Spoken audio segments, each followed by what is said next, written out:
मैं करा दूंगा।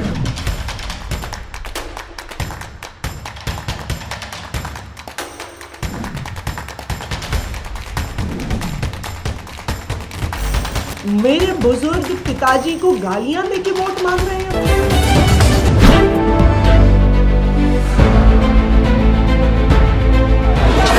ये जो योजना अब जो आज से 10 साल पहले होनी चाहिए थी, अब वो लागू होने का मतलब एक चुनावी मुद्दा है और ये केजरीवाल जी अपने फायदे के लिए कर रहे हैं। चुनावी मुद्दा ही है, ब्राह्मणों का इस बार ही नहीं होगा। 10 साल से अब तक हमारे लिए कुछ नहीं सोचा गया। अब 1.5-2 महीने चुनाव के रह गए हैं, ये चुनावी रेडी है और इसके अलावा हमारे लिए कुछ नहीं है। केजरीवाल केवल चुनावी हिंदू है, वो हमें लालच देने की कोशिश कर रहे हैं, पर हम बिकेंगे नहीं। और ऐसी बात कर रहे हैं क्योंकि इन्होंने जैसे कि पहले से ही मुस्लिम को मिला आ रहा था, ये हमें पहले मिल जाना चाहिए था। तो हम सोचते कि वो मन से देना चाह रहे हैं, मन के लिए सोच रहे हैं, मतलब हिंदू हो गए सच्चे मन से है। पर वो अब जैसे कि चुनाव आ रहे हैं और अब ये बातें कर रहे हैं, तो वो केवल एक लालच है और हम लालच में बिकेंगे नहीं बिल्कुल भी। हमारे को जहाँ मन था, जो हमारा सच में ध्यान रखेगा, हम उनको देंगे अपना चुनाव। आप मुझे भी कह रहे हैं कुछ तो सोचा भाई, ये सोचते अगर पहले कुछ सोचते, पर अभी ये योजना 2 महीने बाद लागू करने कह रहे हैं, ये अभी से क्यों नहीं लागू करी इन्होंने। अभी ये सुपर सीएम है, ना हिंदू पहले बिका है, ना बिकेगा, ना ब्राह्मण पहले बिका है, ना बिकेगा। ये अगर सोचते 10 साल पहले हमारे सोचते तो हम इस बात को सोचते। जब पिछले 4 साल जो चुनाव पिछले साल जो तब के लास्ट टाइम के, उन्होंने भी कुछ नहीं, लोकसभा में भी ऐसी कोई घोषणा नहीं करी हमारे लिए उन्होंने। अब सिर्फ 1.5 महीने चुनाव में बचे होने से, और वो भी चुनाव के बाद की बात कर रहे हैं, अभी क्यों नहीं लागू कर रहे इसको। मस्जिदों को तोड़ के मंदिर में आ जा रहे, ऐसा कुछ नहीं है। कोर्ट के ऑर्डर से जो भी हुआ है, कोर्ट के ऑर्डर से हुआ है। चुनाव में ब्राह्मणों को बीच में लाकर हिंदुओं को बांट कर वोट लेने का योजना चला इन्होंने। पहली बार जब सरकार बनाई तो बनिया समाज को बांटा था हिंदू से, इस बार ब्राह्मण समाज को बांटना चाहते हैं। अगर ये योजना ही इनका 18,000 का था तो अभी 17 महीनों से हमारे मुसलमान भाइयों को नहीं मिला पैसा, वो क्यों रोक दिया आपने। ब्राह्मण के सपोर्ट में पूरा हिंदू रहता है और हम वर्ण व्यवस्था देखें तो हमारा काम आगे रहकर पूरी हिंदू समाज को स्वचालित रूप से चलाने का है, ठीक है। तो हिंदू समाज है हम सब, और हिंदू समाज बहुत शिक्षित है, बहुत ही बुद्धिमान है और बुद्धिजीवी हैं। हम भ्रमित होने वालों में से नहीं हैं। हमें ये कितने भी जुमले देते रहे, हम अपना भविष्य खुद लिखेंगे और वोट वाले दिन लिखेंगे। केजरीवाल जी को मंदिर से लगाव है, जो मंदिर जी के पंडित जी आप आज आके उन्हें 18,000 की पर्ची काट रहे हो। आप 10 साल पहले क्यों नहीं आए? उनकी स्थिति आपको तब नहीं दिखी? आप आज आके 18,000 की पर्ची बांट रहे हो लोगों में कि इनके पुजारियों के लिए, ग्रंथियों के लिए। आपके 10 साल पहले ये पुजारी प्रेम, ग्रंथि प्रेम कहाँ था, हिंदू प्रेम कहाँ था? जो आपका धर्म है, अगर आप मानते हैं तो आपकी कथनी और करनी में अंतर नहीं होना चाहिए। और केजरीवाल जी की कथनी कही है, करनी कही है। देखो, ऐसा है, उद्धार की बात ये है कि इन्होंने तो मस्जिदों के जो मौलवी हैं उनको तो पहले से ही देना शुरू किया था, पहले से ही उनको तो मिल ही रहा है। उस समय तो ब्राह्मणों को भूल गए थे, क्योंकि इनको तो ब्राह्मणों के वोट चाहिए थे ही नहीं। अब ये वक्त के ऊपर किसी इलेक्शन का टाइम आ रहा तो इनको ब्राह्मण याद आ गए, समझ गए ना। हमारी तो मांग ये है कि अभी से शुरू कर देते। अभी तो आचार संहिता लागू भी नहीं हुई है, अभी से पहले ही शुरू कर देते। आइए पंडित जी लोग सबका रजिस्ट्रेशन ये हो गया, वो 18,000 लीजिए, तो उनको तो खूब लाभ मिलता है इस चीज का। ये सब झूठे वादे हैं इनके चुनाव के समय, और कुछ नहीं आना जाना। 17 महीनों से मौलवी चिल्ला रहे हैं, उनको तनख्वाह नहीं मिली है, समझे। तो ये कुछ नहीं, ये सब ये डबली बजानी है चुनाव के वक्त, और कुछ नहीं है। और 18,000 रुपये मायने रखता है एक आदमी को। दिल्ली में कितने मंदिर हैं, कितने पुजारी हैं, किस किस को देंगे? कोई उसका वो है। अभी दूसरी बात और है कहने को, ब्राह्मण अभी याद आए हैं, इनको आए हैं। अभी ये संविधान दिवस का मौका अभी गया था, उस दौरान इन्होंने कहा, एक तो समाज को एक लेके चलिए आप, उसमें विघटन मत करिए। समाज को संगठित करके ऐसी योजनाओं को आप समाज के लिए दो। उन्होंने कहा कि SC ST या दलित बच्चों को हम निःशुल्क शिक्षा देंगे और विदेश में पढ़ाई तक उनको मुफ्त देंगे, दिल्ली सरकार देगी। आप ऐसे कहते कि गरीबी रेखा पे हैं, जो गरीबी रेखा से नीचे के बच्चे हैं उनको हम निःशुल्क शिक्षा देंगे, विदेशों में शिक्षा देंगे। तो उसमें तो सब आ गए, ब्राह्मण भी आ गए, क्षत्रिय आ गए, सब जो SC ST दलित सब आ गए ना उसमें। हमने कौन सा ऐसा दुष्कर्म कर दिया जिसकी वजह से आपने हमारा नाम नहीं लिया?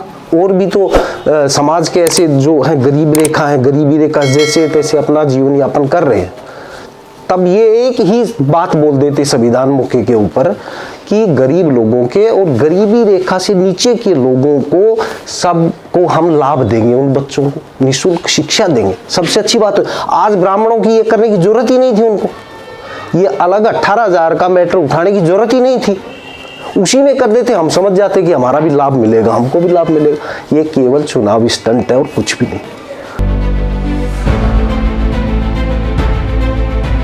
हिंदू संगठित हो गया है, इस वजह से केजरीवाल जी को ये योजना लानी पड़ी है।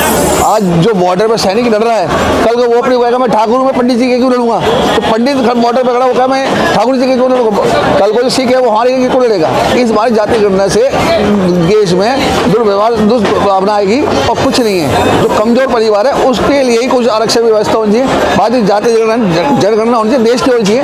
हिंदू मुसलमान इसमें नहीं होनी चाहिए, कल कुछ भी नहीं होना चाहिए ऐसा। अब यहाँ पे कह रहे हैं भाई जाति गणना होगी, मैंने आपको अभी जैसे मिसाल दी, हमारा मंदिर प्रांगण है ये, कल को हम कहेंगे हमारे ब्राह्मण ही यहाँ दुकानदार होंगे, भाई हम जिस हमारी भागीदारी के हिसाब से वो करेंगे। फिर इस वजह से इस देश में बंटवारे की एक तरफ पड़ जाएंगे हम, जो पहले हुआ था 47 से वही हम बातें होनी शुरू हो जाएगी।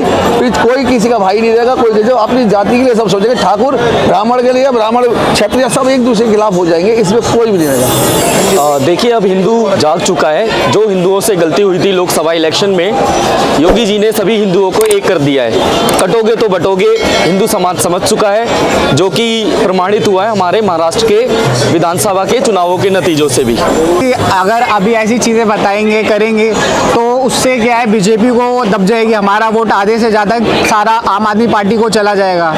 तो इसलिए वो ये चाह रहे हैं कि उनको काट दिया जाए, बीजेपी ना आ जाए, क्योंकि उन्हें पता है अगर ऐसी वो चीज़ें नहीं करेंगे तो हिंदुओं का झुकाव ज़्यादातर बीजेपी की तरफ रहेगा। जो कट्टर हिंदू होगा वो अपने चुनाव को, अपने वोट, अपने हक को लेके निर्णय उसका पक्का रहेगा। जब इस बार चुनाव भी रण होगा तो आपको साफ साफ दिखेगा कि हम सब एक हैं। ये जो नेता आके 4 दिन पहले आते हैं, आपको इमामों की चिंता है, आपको दूसरे धर्मों के लोगों की चिंता है, वो चाहे गोलियां बरसाएं, लाठी मारे, डंडे मारे, हमारे यहाँ से हम पिटते भी हैं, फिर भी आप कभी नहीं आते हमारे बारे में कि आप आके एक स्टेटमेंट देते। हमारे यहाँ के पुलिस वालों को, हिंदुओं को गोली लग जाती है, आज तक केजरीवाल जी आए कभी नहीं आए। हमारे वो कुछ नहीं हुआ था, छोटी सी बात थी कि जब वो नमाज पढ़ रहे थे तो पुलिस वाले ने जाके रोका, उसने अपनी ड्यूटी निभाई, लेकिन केजरीवाल जी ने भी उसमें भी डंडा कर दिया। क्यों?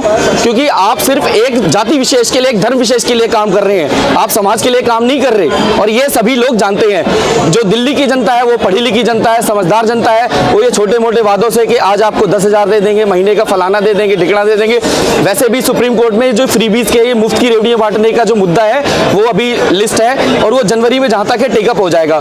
वो सिर्फ इसलिए है क्योंकि अपने भारत में 8 हैं रजिस्टर्ड नेशनल पार्टियां, 56 हैं जो स्टेट लेवल की पार्टियां और 2800 हैं अनरजिस्टर्ड पार्टियां, जो छोटी मोटी पार्टियां हैं। जो वो फ्रीबीज का मुद्दा है वो यही है कि होता क्या है, चुनाव से पहले ये आते हैं अपने नए, आप पहले क्या था, पहले जमाने में होता था कि आप दारू दे रहे हो, चखना दे रहे हो और लो 1000 रुपए ले जाओ। अब ये तो केजरीवाल जी खुले में बांट रहे हैं ना, तरीका तो वही है। देखिए बजरंगबली के जो ये टाइम पास वाले चुनावी भक्त हैं ना, ये एक नहीं, राहुल जी भी हैं, वो भी जने उदाहरण कर लेते हैं। लेकिन यहाँ पे हमें वो चाहिए जो तन मन धन तीनों प्रकार से भक्त हो, और केजरीवाल जी ना ही तन से भक्त हैं, ना ही मन से, ना ही धन से। देखिए यहाँ भी केजरीवाल जी की साथी दिमाग का पता चलता है। एक तरफ जय श्री राम जैसे कहते हैं, तो हमारे आपस में बांटने के लिए वो जय हनुमान कहने लगे। वो इसी वजह से आते हैं आपस में, भाई राम जी की तोड़, हनुमान जी तोड़, उन्हें पता नहीं बेवकूफ़ को श्री राम जी के ही सेवादार हनुमान जी हैं। मगर यहाँ की जनता जो पहले फ्री के चक्कर में बटी, अब ऐसा नहीं होगा और हनुमान जी भी इस बार उनको अच्छा फल देंगे इस बात के लिए। ये चुनावी मुद्दा है। अब वो जो भक्त है हनुमान जी के जो भक्त है, अब उनको लूटने की सोच रहे हैं। जो रियल में हनुमान जी के जो भक्त है लाइन में लग के आगे आते हैं, आज वो जब आए उन्होंने देखा मंदिर की कितनी व्यवस्था खराब हुई। आना था आप कल परसों और किसी आ सकते, मंगलवार को क्यों आए, एक पब्लिसिटी स्टंट था ये। और कुछ नहीं, उन्हें पता है मेरे जाने से भक्त जो लाइन में लगे 4-6 घंटे से, उन्हें और असुविधा होगी, पर उन्हें इस बात का ध्यान नहीं था। उन्हें अपनी वोट बैंक की चिंता रहती है, बाकी इसके अलावा कुछ नहीं है। बाकी हनुमान जी का जो वो नाम ले रहे हैं, वो आपस में हिंदुओं को दो फाड़ करने के चक्कर में, एक राम भक्त एक हनुमान भक्त। उन्हें ये नहीं पता हिंदू दोनों सभी देवी देवता, 36 करोड़ देवी देवता को मानने वाला देश है हिंदुस्तान। और अब बिल्कुल बटेगा नहीं हिंदुस्तान, बिल्कुल मुस्त रहेगा और इनको अच्छा सबक देगा जिस दिन वोट होगा उस दिन।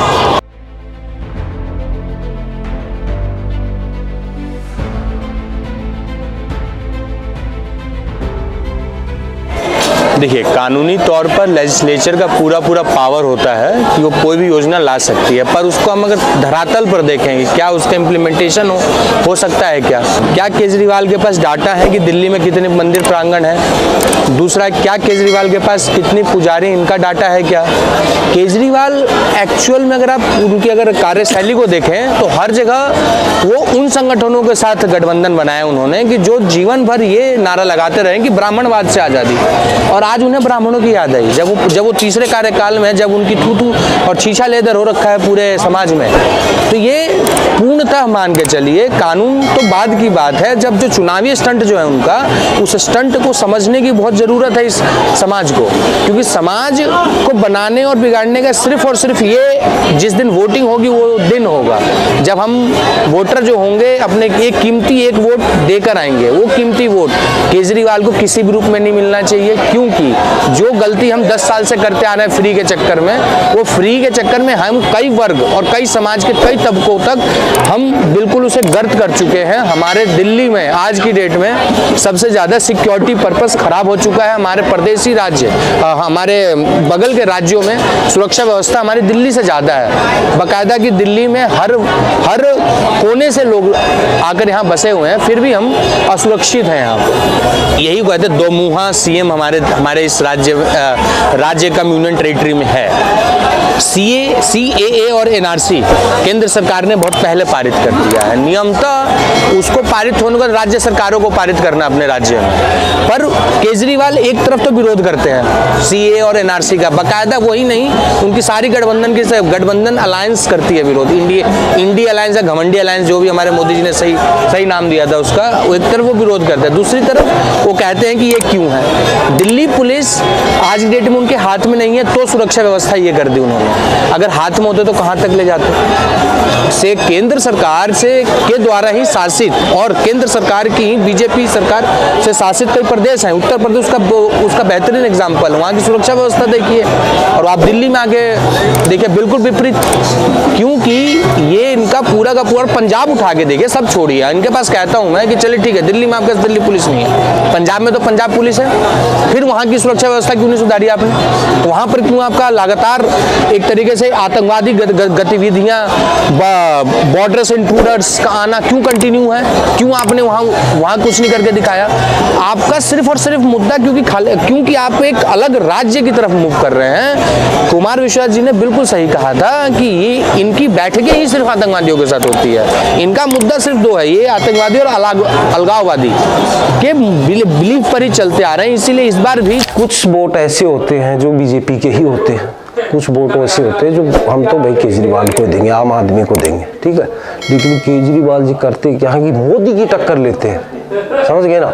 मोदी की टक्कर नहीं है, आपका राज्य स्तर के ऊपर चुनाव लड़िए, राज्य के ऊपर जो अपने मुद्दे हैं उनको रखिए। आप मोदी से टक्कर मत लो, आप अपने दिल्ली तक सीमित रहिए, राज्य तक सीमित रहिए, आप मोदी से टक्कर मत लो।